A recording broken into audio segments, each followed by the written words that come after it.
Good day, folks. 7 First Alert meteorologist Keenan Smith. Starting off with temperatures in the upper 30s and low 40s. Cloudy, mild, and we're going to look out for spotty showers. Not a lot outside early in the day, but we're going to keep rain chances around. You can see some of that spotty light rain firing up back out by Chicago. Now, we had showers come through during the overnight hours with a push of warmer air.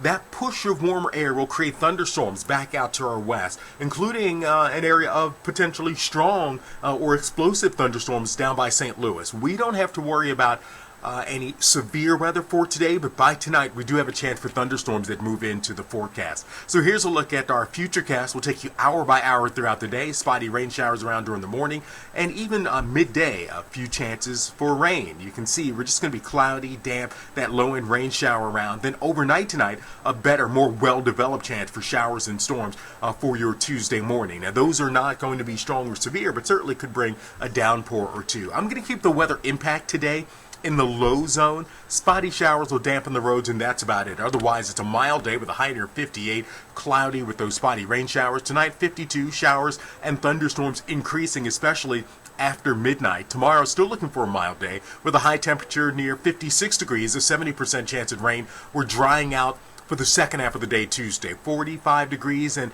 breezy on Wednesday with a mix of sun and clouds. Then we turn cooler as we slide towards the weekend with temperatures in the upper 30s and low 40s Friday, Saturday, and Sunday. I'm 7 First Alert meteorologist Keenan Smith.